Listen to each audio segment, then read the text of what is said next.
Osvaldo Giordano es una persona muy importante en el quehacer económico, fiscal y en los problemas asignativos argentinos, tanto en materia de salud, de seguridad social, de federalismo fiscal. Ha ocupado distintos cargos, entre otros muchos años ministro de Hacienda de la provincia de Córdoba. Ha sido el director de ANSES, ha tenido una gran relevancia, pero sobre todo es un hombre de una formidable capacidad de proposición, preside el IERAL y seguramente hoy nos ilustrará sobre los problemas que tenemos en esas áreas y en particular las políticas que son posibles a futuro. Yo creo que uno de los grandes temas de la Argentina es, digamos, la excesiva confrontación y la baja proposición. Así que hoy tenemos frente a nosotros probablemente a una de las personas que más propuestas hace en la Argentina, así que bienvenido Osvaldo y esperamos todos que nos ilumines. Muchas gracias. Bueno, muchas gracias Ricardo por tu palabra, valoro mucho tu opinión y voy a intentar estar al nivel de la introducción.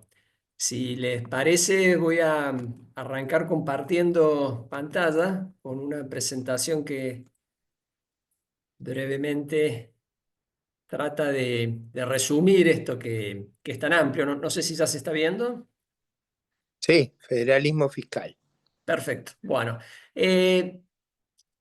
como se imaginarán, es un tema muy amplio y voy a tratar de focalizarlo en lo que a mi juicio es lo central, no por el hecho en sí del federalismo, sino por la enorme trascendencia que a mi juicio tiene sobre el mal funcionamiento de la Argentina, sobre la frustrante experiencia de la Argentina de las últimas décadas. Para eso voy a... Bueno,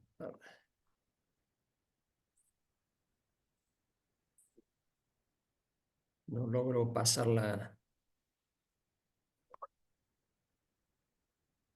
Voy a empezar de vuelta. Volver a entrar. A veces te aparecen dos veces la charla y hay que tocar la otra.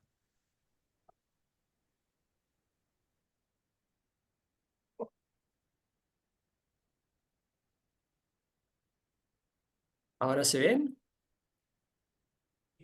Ahora Yo ponela. lo veo. Creo que vas a poder Ahí pasar. está, ahora sí, perdón.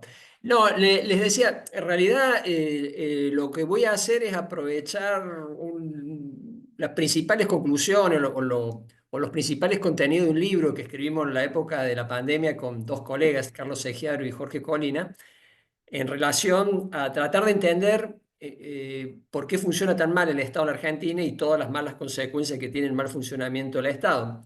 Y la principal tesis, un poco provocadora del libro, es ir en contra, ¿no?, de la corriente en general, ¿no?, de que en la Argentina el problema es que no hay política de Estado, no hay acuerdo, hay un ida y vuelta.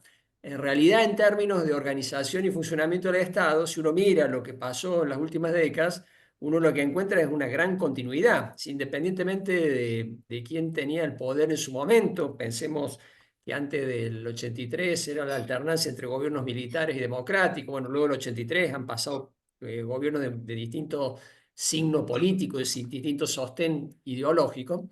Y sin embargo, cuando uno mira, bueno, cómo funciona el Estado, cuáles son los criterios organizativos en general del Estado y cuál ha sido el desempeño del Estado, hay una continuidad. De manera que lejos, digamos, de adherir a la tesis esta de que en la Argentina no hay política de Estado, en realidad las hay, solo que hay un aval, un sostenimiento de muy malas políticas desde el punto de vista de la organización del sector público. Y sobre eso me voy a detener y, como bien planteó Ricardo, voy a plantear algunas ideas bastante disruptivas en relación a cómo buscar alternativas superadoras a esa mala organización del Estado. Hoy lo que tenemos es lo que nosotros denominamos una desconfiguración del régimen federal. Es decir, bueno, sabemos la Argentina, a diferencia de lo que puede ser Uruguay o Chile, adopta una organización federal, que no es casual, digamos, es que la Argentina surge de un acuerdo desde las provincias a la constitución de la nación, es decir, las provincias son previas a la nación, y ese régimen federal que originalmente tenía un delineamiento claro en la constitución se fue desconfigurando y lleva a lo que planteamos en una apretada síntesis en esta diapositiva, es decir, a una gran, grosera, yo diría, superposición de gastos, de funciones, es decir, los tres niveles de gobierno hacen lo mismo. Si uno mira el organigrama de la nación, lo compara con el organigrama de una provincia y de un municipio más o menos grande, va a encontrar que es muy parecido, es decir, todos hacen de todo. Y por lo tanto, digamos, cada función del Estado tiene tres responsables. Y cuando uno mira lo de los impuestos, pasa lo mismo. Es decir, todos tienen amplias potestades para fijar impuestos o tributos y ejercen esa potestad y hacen, bueno, que el contribuyente termine lidiando con tres fiscos, incluso para un mismo hecho imponible, pagar tres impuestos. Esto, a nuestro juicio, y esa es una de las tesis centrales del libro, es central como explicación de por qué nos va tan mal desde el punto de vista del desempeño del Estado. Y eso es lo que voy a tratar de graficar y explicar en buena parte de mi charla para luego generar algunas propuestas.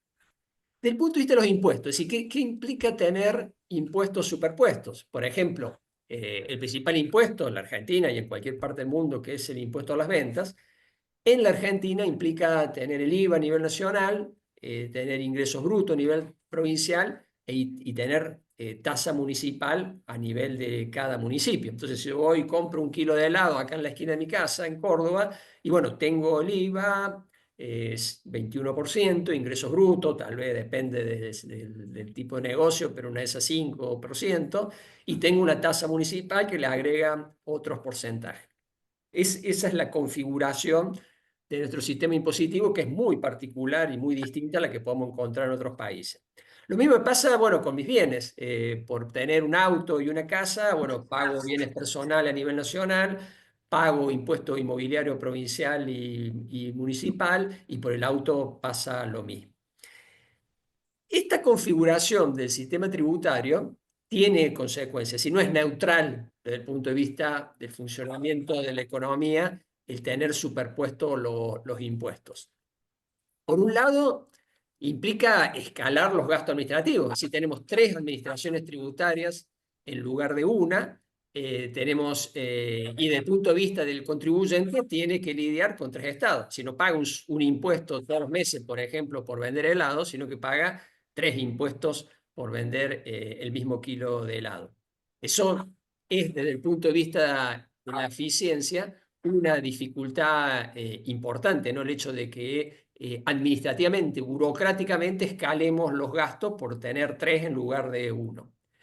Obviamente que se administra peor, es decir, que esta mala configuración del sistema lleva a que los niveles de evasión y elusión de la Argentina sean mucho más altos que los de otros países, y eso está documentado. Inclusive el mismo impuesto, el IVA, en la Argentina, por cada punto de IVA, rinde mucho menos, por ejemplo, que Chile o Uruguay. Ni qué hablar si nos vamos a los impuestos provinciales o municipales. Y rentas tiene, con su ingreso bruto, es decir, las rentas provinciales permiten con ingreso bruto evasión mucho más alta que IVA, y si nos vamos a municipio, en general las tasas municipales se evaden mucho más que ingresos brutos. Y finalmente, da cabida a impuestos muy distorsivos, porque por un principio general los niveles de gobierno no pueden aplicar el mismo impuesto, hay que inventar impuestos parecidos que son peores. Es decir, si la nación ocupó el espacio con el IVA, bueno, las provincias se ven obligadas, digamos, a aplicar ingresos brutos, que es un impuesto de mucha peor calidad, mucho más rudimentario que el IVA, y los municipios se ven obligados a aplicar la tasa municipal, que ni siquiera es un impuesto, es un tributo, que aún es más rudimentario que ingresos brutos. Entonces, ese es el cuadro, la consecuencia, el resultado de esta configuración de superponer impuestos entre niveles de gobierno, dicho de manera muy sintética y rápida. Del lado, digamos, del ciudadano, obviamente son todos costos: burocracia, evasión, altísimo nivel de imposición, muchas distorsiones. Por ejemplo, en el caso de ingresos brutos, usted sabe, bueno, todos los males que tiene ese impuesto, y no vale la pena detenerse en eso. Vamos al lado del gasto, y al lado del gasto, como les decía, pasa lo mismo. Es decir, los tres niveles de gobierno hacen más o menos lo mismo. Esto es como que voy a construir una casa y en lugar de llamar a un arquitecto, llamo a tres, pensando que, bueno, tres es mejor que uno, y le digo a los tres, prepárense para armar y construir mi casa, tengan su propio equipo, digamos, de constructores, de personas encargadas, digamos, de la construcción. Eso, lejos de ser que más sea mejor, naturalmente, desde el punto de vista del funcionamiento del Estado, es muy negativo. Intentamos hacer una medición, digamos, bueno, de qué nivel es esta superposiciones. Nos tomamos el trabajo de ver a nivel nacional qué partidas de los gastos nacionales se solapan con funciones provinciales y encontramos que, por ejemplo, para el año 2023 esas partidas llegan a 2,6% del PBI. Es decir, es una cifra relevante, importante desde el punto de vista no solo como proporción del gasto público, sino como proporción de la economía. Y ahí hay, por ejemplo, programas nacionales en materia de educación, programas nacionales en materia de salud, programas nacionales en materia de asistencia social, todas funciones que están a cargo de las provincias, es decir, las escuelas son responsabilidad de la provincia y quien la tiene que hacer funcionar son las provincias, pero sin embargo la nación trata de suplir la deficiencia de la provincia con estos programas, lo mismo para la salud pública, lo mismo para la asistencia social o para la infraestructura básica, por ejemplo, la vivienda o la infraestructura, digamos, asociada a la vivienda. Como ustedes ven, el cálculo lo hicimos también para el 24 y ahí lo que ha pasado en el año pasado es que, bueno, hubo una reducción importante en la cantidad de solapamiento, es decir, de acciones que hace la nación sobre funciones provinciales y municipales, pero de todas maneras todavía sigue siendo importante. 1,4% del gasto público nacional son funciones o programas que hace la nación que están interfiriendo o avanzando sobre funciones provinciales y municipales. ¿Qué significa esto? ¿Qué tiene como consecuencia esto de que construyo una casa y llamo a tres arquitectos para que me hagan la casa? Y tiene varias. La primera, obviamente, aumenta o escala los gastos administrativos. Es decir, tenemos tres estructuras administrativas para una misma función. Tenemos, no sé, para educación tenemos una mega estructura nacional, una aún más grande estructura provincial e incluso muchos municipios que tienen su propia estructura administrativa. Eso es, obviamente, más gasto. Pero además, lejos de ser bueno, digamos, esta suma, en la práctica después aparece la necesidad de coordinarla. Entonces hay una gran cantidad de esfuerzo de esta estructura que tratar de ponerse de acuerdo qué hace cada uno, cómo interactúa cada uno en la organización de un servicio.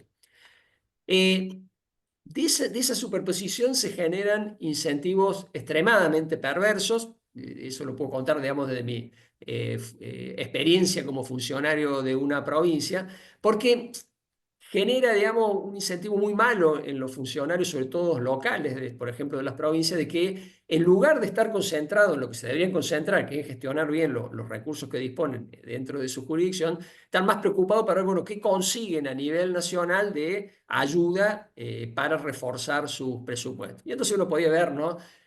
Todos los días saliendo aviones con funcionarios de la provincia para ir a ver y tocarle la puerta a algún funcionario nacional a ver si conseguía alguna ayuda a los fines de complementar su presupuesto.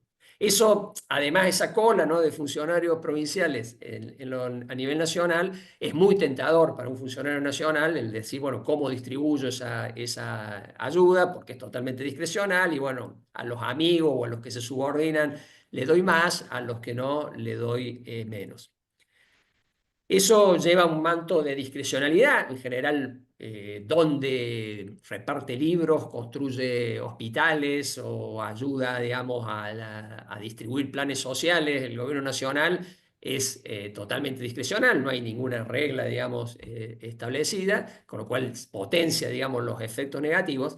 Y tal vez, para mi juicio, el peor de los efectos negativos de estos solapamientos entre niveles de gobierno es que diluye las responsabilidades, ¿sí? Porque si las cosas van mal, como en general ocurre como consecuencia de esta mala organización, siempre está a mano la excusa de si el culpable es otro. Y así, bueno, como típico funcionario provincial, voy a decir, bueno, acá anda mal la seguridad, acá anda mal la educación, acá anda mal la salud pública, tenemos poca disponibilidad de vivienda, culpa de que la nación no me ayuda, y la nación va a decir, yo no soy responsable porque el responsable es la provincia, y ahí el ciudadano no queda claro quién es el culpable, bueno, y se diluye, digamos, el control social, que es lo fundamental, digamos, a los fines de presionar para que se administre mejor el Estado. De manera que de toda esta enumeración diría que la peor de todas es esta y- responsabilidad diluida entre quiénes son los culpables de por qué nos va tan mal en términos de gestión pública.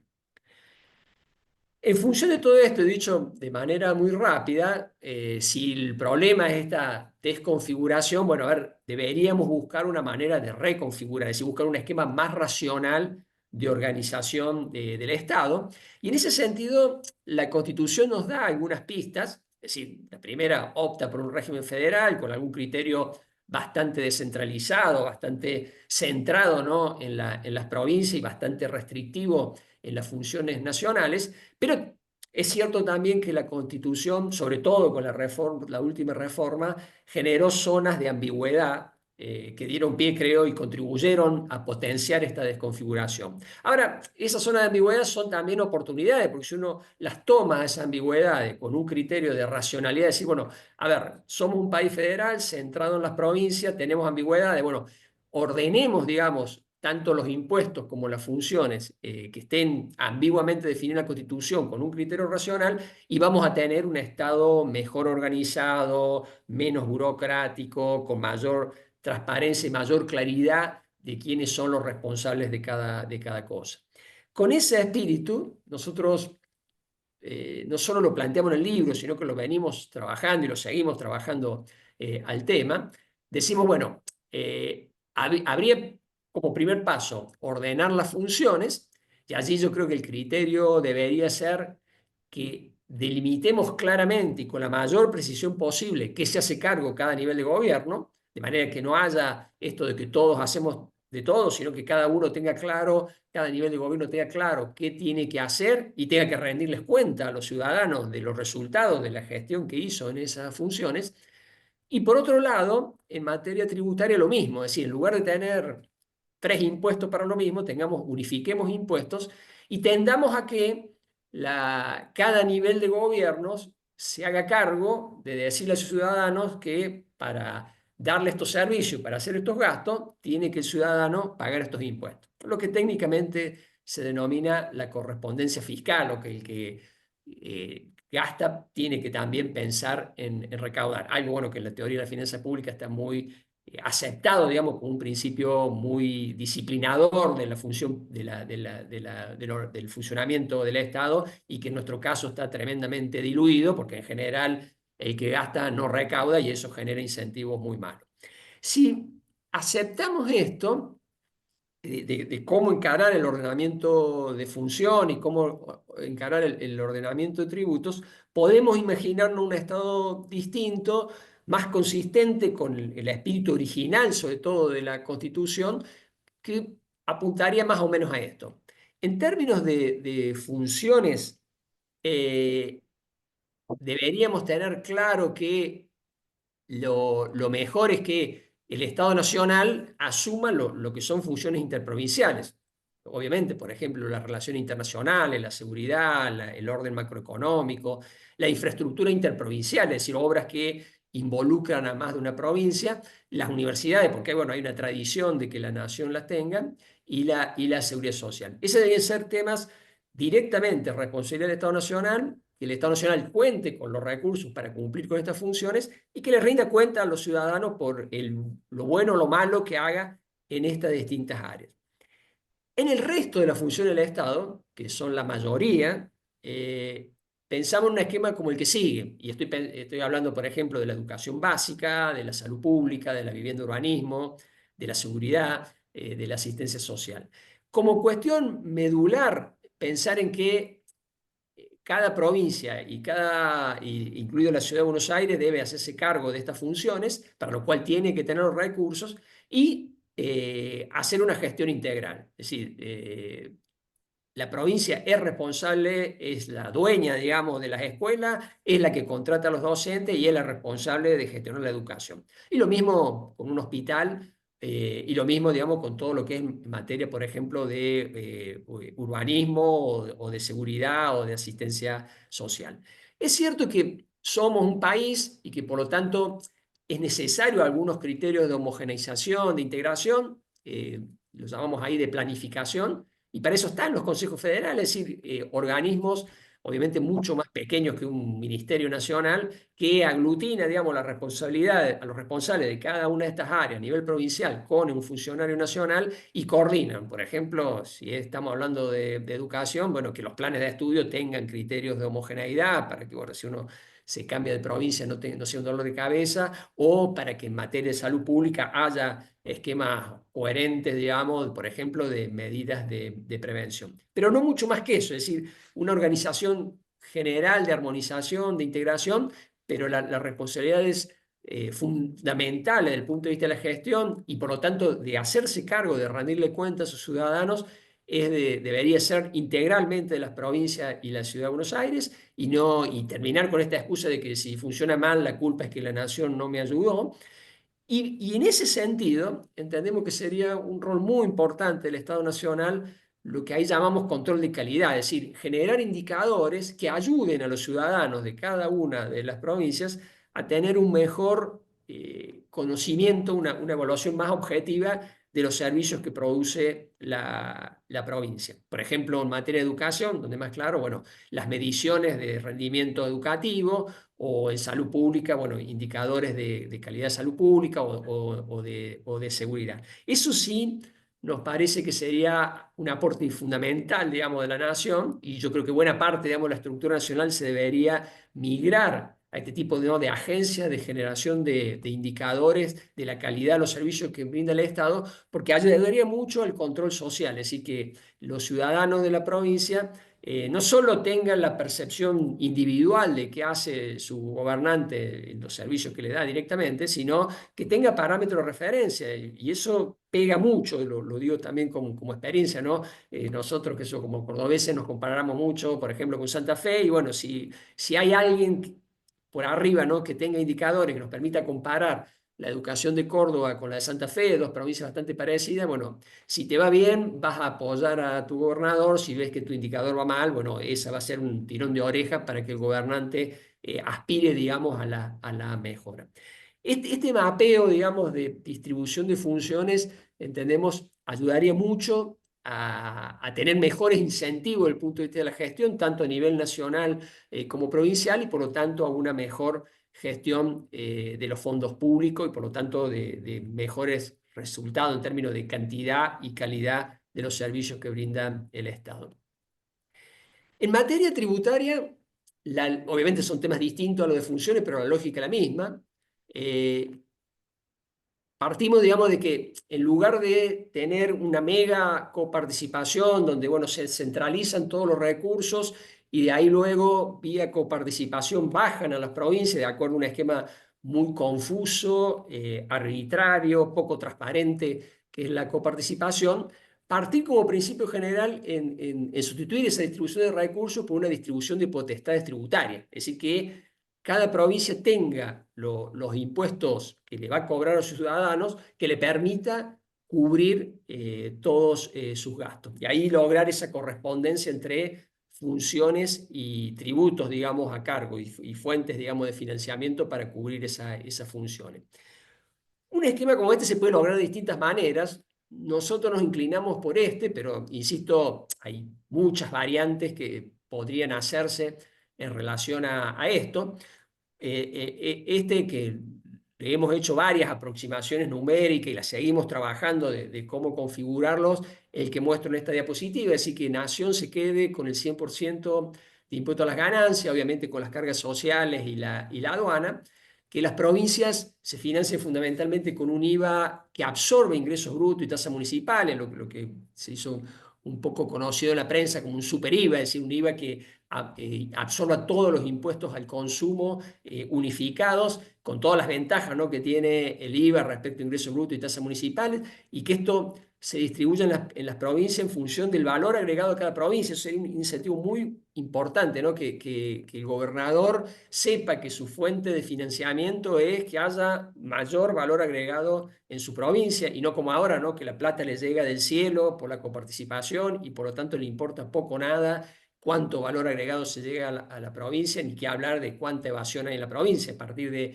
un criterio como este, estaría interesado en que haya más valor agregado, más inversión, más producción, y que esa producción esté en blanco y que pague los impuestos, porque esa es su fuente de financiamiento. Y lo mismo, bueno, con los impuestos patrimoniales, que hoy hay muy poco incentivo a cobrarlo. Este esquema a grandes números funcionaría para buena parte del país, salvo marginalmente para algunas provincias más rezagadas, donde por la baja eh, nivel, digamos, de producción actual, con el IVA que le cobran los ciudadanos, no alcanzaría para cubrir los gastos que hoy tiene el funcionamiento del Estado.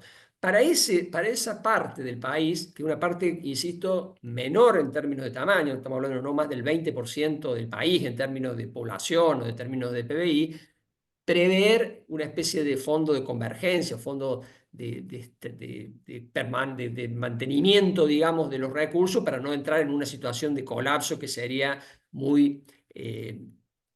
generaría mucha reacción contraria a una reforma de este tipo.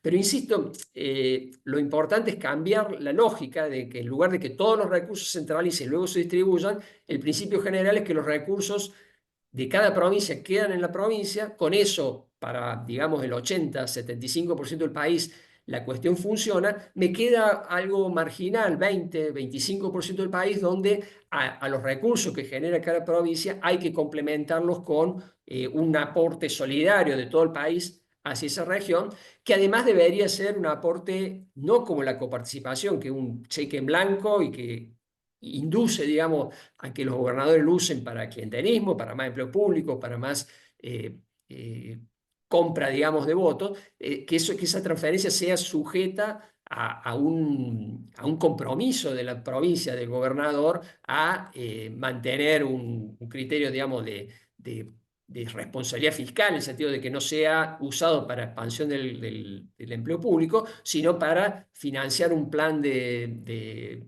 inversión, de desarrollo, que le permita que las brechas de desarrollo cada vez sean más chicas, no como ahora, donde tenemos un país que las brechas de desarrollo son cada vez más grandes, no por casualidad, sino porque en realidad la coparticipación los induce. En este marco, yo he tenido muchas discusiones de esto y muchas planteos respecto, bueno, parece teóricamente viable. ¿Cuán viable es desde el punto de vista práctico? Es decir, un cuestionamiento desde el punto de vista de cuán difícil o directamente quienes plantean, no, mira, esto es imposible de llevar a la práctica. En ese sentido, me permito hacer tres referencias a argumentos que señalan de que obviamente una reforma de este tipo no es fácil, pero tampoco es imposible, y creo que hay condiciones para llevarla a la práctica. Y son estas tres cosas que señalo, y con esto voy terminando.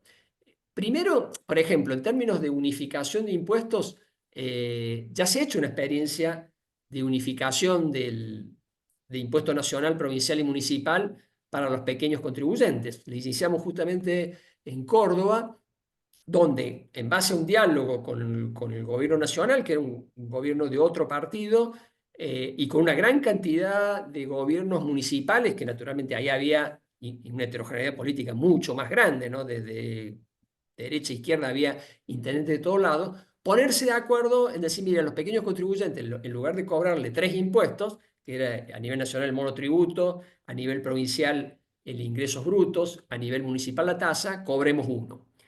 Esto, cuando lo iniciamos, nos dijeron esto es imposible, no lo van a poder lograr, no se van a poner de acuerdo, hay mucha desconfianza, es operativa muy complicado, es decir, eran todos no. Pero bueno, nos pusimos y con un poco de suerte lo logramos, es decir, convencimos a la nación de que se involucre. y que aceptara unificar el monotributo con el impuesto a los ingresos brutos que pagan los pequeños contribuyentes en Córdoba. Y luego fuimos con el mismo mensaje a cada intendente de Córdoba, que son un montón, digamos, porque tenemos casi 400 municipios, pero por lo menos los más grandes, con el mismo mensaje. Y la experiencia se logró, y no solo se logró con los resultados que uno esperaba, sino con resultados mucho superiores a lo que uno esperaba. En términos, primero, de que naturalmente para un pequeño contribuyente es mucho más fácil pagar un impuesto que tres, porque se tiene que dar de alta una sola vez, porque si cambia algo, cambia de domicilio, de actividad, no tengo que avisarlo 3 veces, sino que con que lo comunique una vez es suficiente, y que todos los meses, en lugar de tener que pagar 3 veces, ir a 3 veces, hacer 3 gestiones bancarias, hago una sola, sino también que desde el punto de vista del Estado fue un gran alivio, porque permitió, digamos, por ejemplo, que Rentas en Córdoba se dedicara a cosas más útiles que a estar torturando, digamos, los pequeños contribuyentes para que pagaran el ingreso bruto, cuando ya con el monotributo lo resolvimos. Y visto, digamos, evaluada la experiencia, lo que mostró también es que se logra resultados sorprendentemente positivos en términos de reducción de la mora y la evasión. Datos concretos, digamos, en el padrón de pequeños contribuyentes de Córdoba tuvimos un salto con la unificación de casi el 30% en la cantidad de contribuyentes, y una mora de casi 15 puntos porcentuales, una reducción en la mora de casi 20 puntos porcentuales en la demora, digamos, de los contribuyentes de estar al día. Así, claramente la unificación es positiva por los dos lados, por el lado del Estado y por el lado del contribuyente. Naturalmente, bueno, esto fue en un segmento pequeño desde el punto de vista de La Plata, muy grande desde el punto de vista administrativo, que son los pequeños contribuyentes, pero estoy seguro que si lo llevamos al resto de los contribuyentes vamos a resolver también los mismos problemas, y vamos a tener también excelentes resultados en términos de un alivio para el contribuyente que cumple y una mejora para el Estado.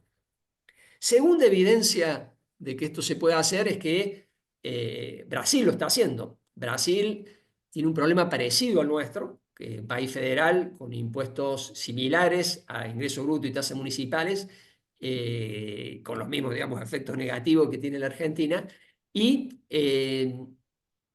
si bien es un proceso largo, incluyendo una enmienda a la Constitución, obviamente, bueno, los temas legales son distintos, son países distintos, pero va camino a que el IVA sustituya a su ingreso bruto, que tiene otro nombre, naturalmente, en los estados de Brasil, y a sus tasas municipales. Y se han puesto como meta, digamos, un esquema donde va a haber un único impuesto, el IVA, naturalmente con una alícuota más alta que la que tenía, y que absorba ingreso bruto y tasa municipal, y están diseñando un mecanismo para distribuirlo con una transición, etcétera, etcétera. Pero detalle no menor, un país no mucho más simple que el nuestro, yo diría que probablemente muchas cosas más complicadas que el nuestro, lo está haciendo. Y también detalle no menor, es nuestro principal socio comercial, de manera que Brasil dentro de algunos años va a haber encontrado la vuelta a librarse, digamos, de los efectos negativos sobre la competitividad que tiene ingresos brutos y tasas municipales, mientras que si nosotros seguimos dando vuelta,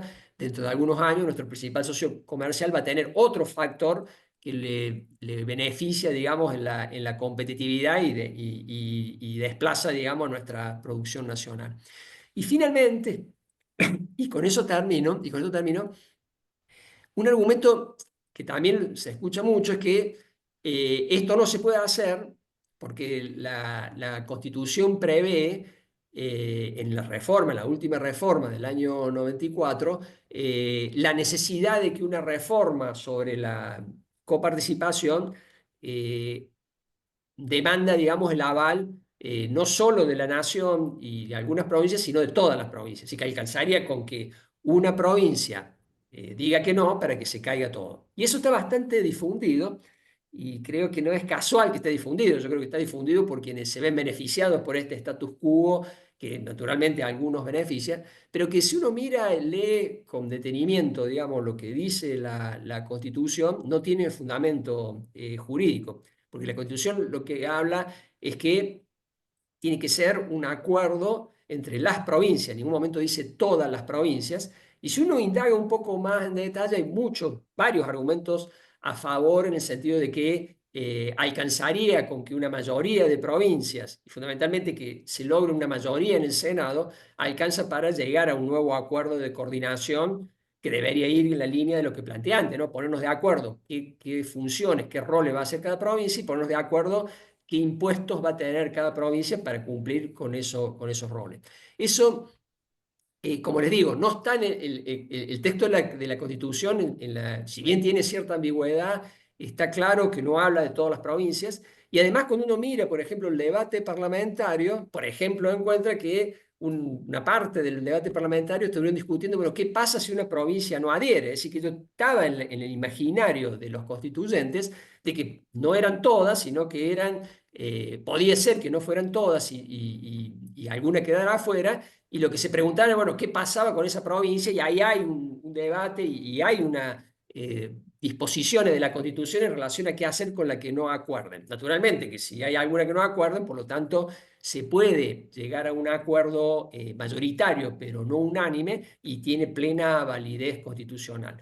Con lo cual, creo que eso despeja esta, que yo creo que es más una excusa que una razón para no hacer lo que tenemos que hacer, ¿no? Que es un ordenamiento fiscal que deberíamos, para no desaprovechar la oportunidad, incluir tanto funciones como impuestos, es decir, meter todo en la mesa de discusión y apuntar a algo más racional, a una configuración más racional de la organización de nuestro Estado, y no como ahora, donde estos solapamientos, tanto a nivel de gasto como tributos, nos llevan a estos efectos tan negativos desde el punto de vista de la gestión pública y una tortura para el ciudadano, porque en definitiva es como que en la espalda del ciudadano le metemos arriba 3 estados en lugar de uno, y encima estos 3 estados brindan servicios muy por debajo del esfuerzo que implican para esos ciudadanos financiar estos 3 estados.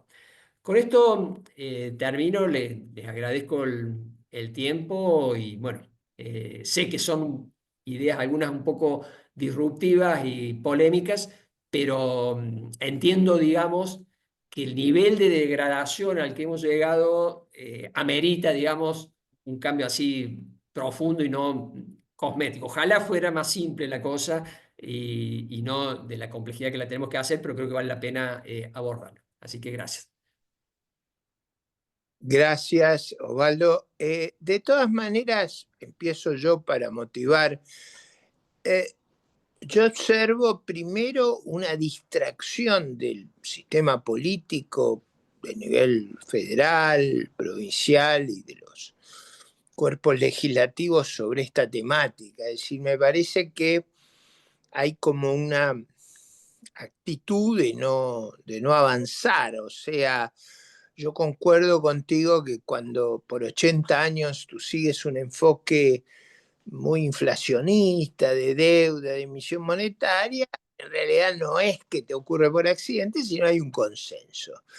Y yo creo que parte del consenso, digamos, desde el periodo democrático fue por bastante tiempo avanzar sobre el Estado federal en conseguir prebendas y no darse una organización seria. Digo, yo recuerdo un debate allá hace 41 años atrás en el Banco Central, en la jornada de economía, donde Adolfo Sturzenegger, el padre del actual ministro, planteó que teníamos un Estado sin plan, un capitalismo sin mercado, y un poco era ir en la línea que tú estás sugiriendo, y a lo largo del tiempo, yo en esa época todavía era mucho más joven, tenía expectativas más, digamos, menos escépticas, vamos a ponerlo así. Parecía que íbamos a poder avanzar en esa línea. Sin embargo, a medida que pasan los años, yo he percibido una gran reticencia a resolver estos problemas y digo, ¿dónde comenzaría? Por ejemplo, una buena oportunidad fue al comienzo de este gobierno, digamos, en el medio de una corrección tan dramática como había que hacer por el descalabro que teníamos, hubiera sido posible un esquema de, digamos, de simplificación. Sin embargo, no estuvo en la agenda, digamos, como no estuvo en la agenda de otra temática, la reforma de la seguridad social, como no estuvo en la agenda la reforma de los sistemas de financiamiento de la salud. Yo diría esas tres cosas están en el corazón de los problemas del Estado. Devolverme el optimismo a un hombre ya muy grande de edad, muy veterano. Bueno, no tan grande. Yo también me acuerdo de esa palabra del padre de Federico, cuando yo era pasante en el IERAL de la Fundación Mediterránea y él participaba de algunas reuniones ahí y le comentaba. A ver, yo creo que sí, que era una oportunidad este gobierno. Aceptemos que fue un gobierno que llegó sin la preparación adecuada, digamos, y yo creo que todo esto requería una preparación que naturalmente ese recorrido no se había hecho. Ahora, el lado optimista, yo creo que es, por un lado, cosas que se hicieron el año pasado, tal vez, no sé si fue queriendo o sin querer, pero como les mostré, vieron los solapamientos en niveles de gasto y esta visión, si bien tiene idas y vueltas, ¿no? Porque ha habido también acciones en contrario, pero en general, esto de decir, bueno, la nación no se mete en funciones provinciales. El saldo final es que, bueno, pasamos de 2 puntos y pico de gasto nacional a 1 y pico. Es decir, no se resolvió todo. Digo, hay idas y vueltas. Por ejemplo, este año, lamentablemente, volvieron a armar una paritaria nacional para definir los sueldos docentes que pagan las provincias. Alguna cosa absurda. ¿Para qué? Sobre que ya es complicado la negociación a nivel provincial, generar un ámbito de negociación donde no hay nada para resolver, porque son empleados provinciales que esos empleados y ese sindicato se la arregle con su patrón, no que se tiene que meter la nación ahí. Pero en general hubo un desmantelamiento de muchas intervenciones nacionales sobre funciones provinciales en el marco de un discurso que va en esa línea, es decir, miren, las cosas de las provincias, los municipios, que lo hagan las provincias y los municipios.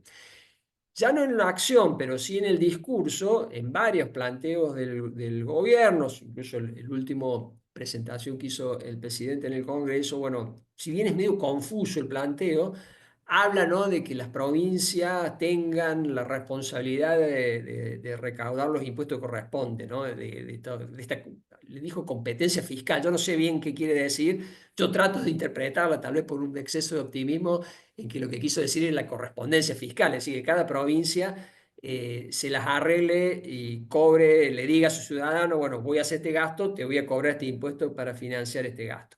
Esas dos cosas a nivel nacional que motivan también, yo creo, a nivel provincial, ¿no? Porque, bueno, en la medida que va cortando la nación interferencia en la provincia, bueno, va obligando a que cada gobernador se haga cargo y no esté esperando, digamos, que la nación lo ayude.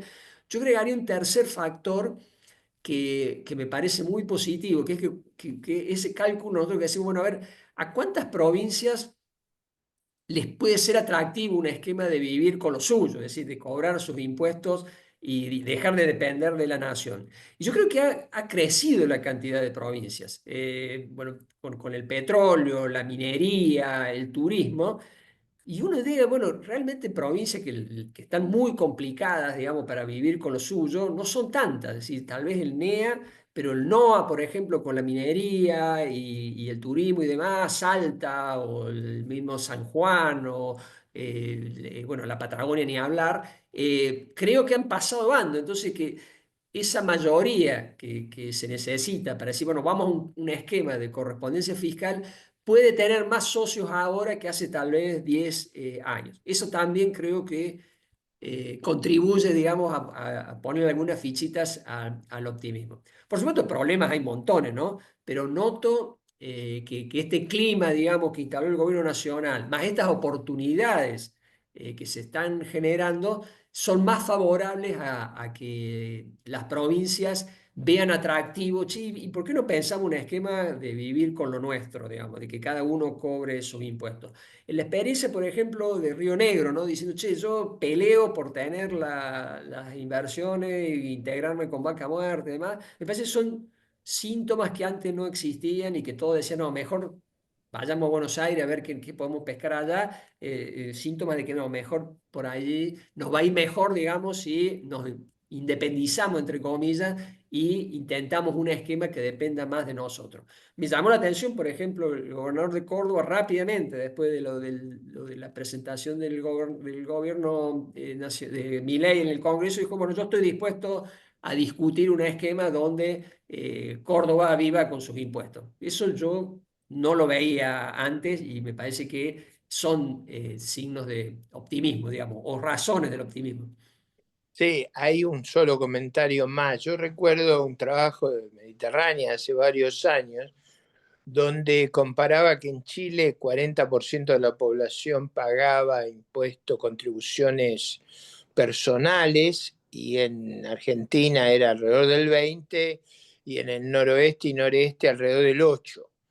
Es decir, yo creo que hay como una dificultad en nuestro país de registrar la magnitud del tema de la evasión y por supuesto esa cosa loca de subir brutalmente los impuestos y cada vez hay más evasión y cada vez se suben más los impuestos. Digo, eh, ojo que lo cito en el caso laboral, pero me parece que es más extendido ese problema.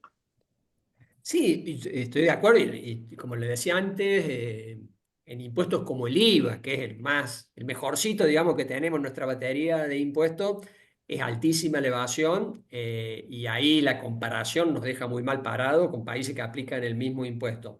Ahora, es cierto también que desde el punto de vista de un gobernador, ni que hablar de un intendente, lo mejor es decir, ¿para qué esforzarme en que paguen los impuestos? Si total, lo que yo voy a recibir viene de la coparticipación y por lo tanto lo que yo aporte a la coparticipación me va a venir en un porcentaje mínimo y todo el esfuerzo que yo le obligue, le imponga, digamos, a mis ciudadanos, se lo van a llevar las otras provincias. Le cuento una anécdota, por ejemplo. Nosotros en Córdoba hicimos un gran esfuerzo por tener bien valuados los inmuebles a los fines de que se pague bien el impuesto inmobiliario. Y un vecino me agarré y me decía, Osvaldo, para eso, dice, porque vos con eso nos obligás a pagar más bienes personales se coparticipa, con lo cual nos está obligando a los cordobeses a hacer un esfuerzo de pagar el impuesto y vos recibís el 4% de todo ese esfuerzo, el 96% se va al resto del país. Yo creo que si hay una conciencia, si no, mirá, el impuesto se queda en la provincia, bueno, ahí cambian los incentivos y el gobernador cambia. Ni hablar, por ejemplo, en provincias limítrofes, donde el contrabando y todo eso es promovido, digamos, por el gobierno, para decir, che, para que ahora el IVA me toca a mí, el IVA que paguen, digamos. Yo creo que ahí puede haber un factor que ayude a este flagelo que es la evasión, que no depende solo de esto, depende también de que están muy mal diseñados los impuestos, dependen de la altísima presión tributaria, hay muchos factores, pero este de los incentivos yo creo que es importante. Sí, digo, te hago un punto ahí. Yo he estado escuchando últimamente que Orán es próspera por el contrabando. Eso parece una broma, pero sale eso. Digo, ojo, porque el grado de patología que tenemos es muy profundo. Los dejo a No, los demás. no, Jorge Colín es jujeño y siempre cuenta, dice, mira, dice, ahora el gobernador promueve el contrabando porque todos felices y contentos. Ahora, si él va a cobrar el impuesto, ahí va a cambiar, digamos, la cosa, ¿no? Es decir, va a haber distinto el contrabando. Sí. Yo creo que, bueno, yo creo que hay un cambio en la sociedad. También lo veo como lo ve Osvaldo, que es más proclive hoy y en la dirigencia a discutir algún sistema en el cual haya correspondencia fiscal. Yo me acuerdo las reuniones que teníamos hace 10 o más años los economistas para discutir qué se hacía con la coparticipación federal y todos empezaban acordando en que es un espanto, es un sistema perverso, y al rato nos estaban todos discutiendo cuáles iban a ser los porcentajes que se iban a cambiar. Y yo les decía a ustedes, esto es más aburrido que chupar un clavo, o sea, nadie nos va a dar bolillas si venimos a discutir porcentajes. Encima porcentaje es como querer rearmar a Frankenstein, ¿no? Y creo que los economistas, ¿sí?, fomentamos en aquella época una discusión que no tenía sentido y empezamos a cambiar. Yo creo que los economistas empezamos a hablar en otros términos, en términos ya de eliminar la coparticipación federal, ¿no? Y ahí empezamos a hablar si era posible hacerlo desde un punto de vista constitucional, que sigue esa discusión, y no me extraña que ese vuelco al federalismo también se haya empezado a notar en lo que es el resto de la dirigencia, ¿no? La dirigencia política, pero yo también veo una gran permeabilidad. De hecho, en el Senado de la Nación, hace, no sé, ha sido 7, 8 años o 10, presentaron un proyecto, fue en la época de Néstor Kirchner, casi 20 años, pero un proyecto de federalismo fiscal muy yendo en la corriente de que las provincias recauden sus impuestos y la nación los propios, los radicales, cosa que a mí me llamó la atención, ¿no? Porque no eran muy propensos a alguna idea como esta, pero quisieron correrlo por el lado del federalismo a Néstor Kirchner cuando sacó este tema en discusión, ¿no? Pero eso ya, y encima lo hizo un senador jujeño, ya ni me acuerdo cómo se llamaba, Fayad, algo así. O sea, de una provincia chica, que uno decía, bueno, pero no parece ser la que más se va a beneficiar, ¿no? Podría haber sido Córdoba, pero no de Jujuy, ¿no? El senador. O sea que hay un cambio en la forma de ver este tema, creo yo, en la dirigencia y bueno, vendrá como demanda después de la sociedad, ¿no?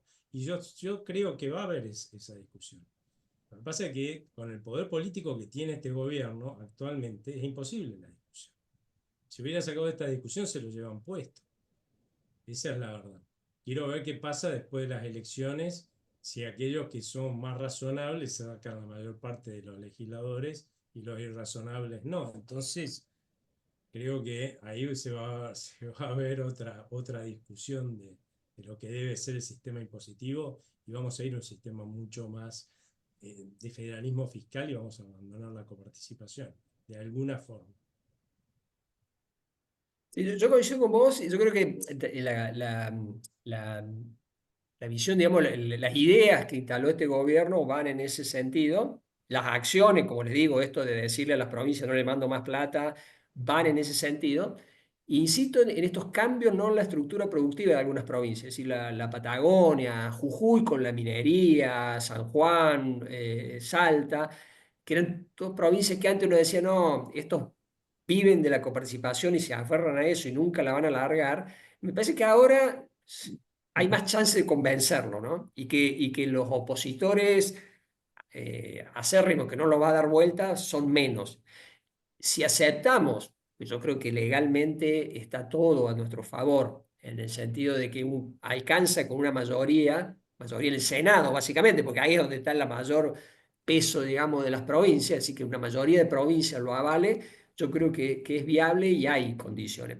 Es súper complicado, pero me parece que es la única manera. Como bien vos señalás, Aldo, esto de discutir porcentaje, yo he pasado horas escuchando y podemos seguir décadas, digamos, discutiendo sin sentido, ¿no? No hay forma, digamos, de ponerse de acuerdo. Ahora, decir un criterio, así, che, mira, cada uno se lleva lo que genera, bueno, ahí te volvés a tu provincia y decís, bueno, ahora veamos cómo hacemos, digamos, cómo bajamos la evasión, cómo traemos más inversiones, cómo producimos más, digamos, creo que genera todo un movimiento muy distinto. Conseguir una mayoría de provincias que se animen a eso, creo que hoy es más factible que hace algunos años.